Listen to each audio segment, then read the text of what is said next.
It's the number one thing we knew we had to get right. It's the first thing we ever worked on in terms of building a Spider-Man game.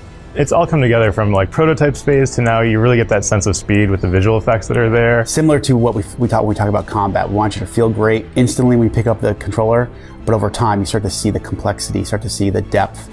Your R2 button is really your go button. We use that for both ground motion, where you start doing parkour over elements that might be in your way, and for swinging in the air. And so R2 throws out a line, searches through the environment to find that attach point. You're on a pendulum, and then at different points in that line, you've got different momentum coming off the line. And so as a player, you're thinking about where you're releasing, then you can actually hit X off the line to get sort of a jump spring off. Different places, again, depending on where you are on the pendulum, give you either forward or upward momentum. Through the other moves, like the X button, again, will throw out lines ahead of you, or you can actually steer it to do quick turns.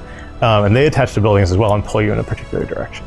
One thing we talked about is we didn't want to stop players. We didn't want to like face plant. We want to just keep your momentum and flow going. And he's 8 years being Spider-Man. He's kind of fine-tuned his traversal. So if you slam into a building, you just keep running up it. Yeah, and when you hit that wall, we actually do take your input direction into account. So you can go straight up, you can go horizontal, or you can even go at an angle, and you've got steerability on the wall as well. You have basically two options at the top. You can either keep going up and it'll kind of send you like in a mid-air jump, but if you time the button press near the top of the building, it'll kind of catapult you over so you can keep your momentum going. And then what you do is you press X again to web zip forward. You can really just keep that rhythm and flow of traversal going and make it, and can feel really pretty fast and fluid.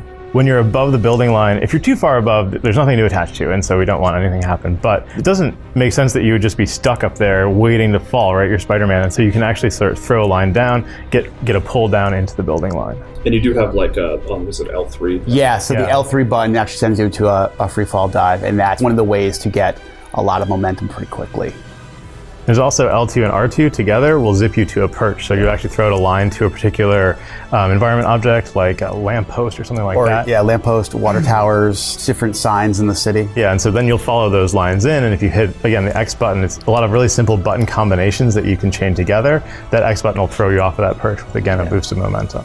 As you level up through the game, you actually do get some speed boosts, so you start going faster. There's also some of those moves that we've talked about that really give you bursts of momentum are unlockable over the course of the game. You got to feel like Spider-Man more than you've ever done before. It's all about feeling like Spider-Man. It's delivering that fantasy of I'm swinging through this concrete jungle gym of New York City, and I'm doing it with speed, style, flow, fluidity, and acrobatics that at the same time is exhilarating, but almost at the same time, it's got a certain rhythm to it where it's a little bit relaxing. Like some people, hey, I'm just gonna go for a run because it actually calms me down. I imagine if sometimes Spider-Man in between would just want to swing around the city because that's what he does. And you have that feeling of relaxation within exhilaration.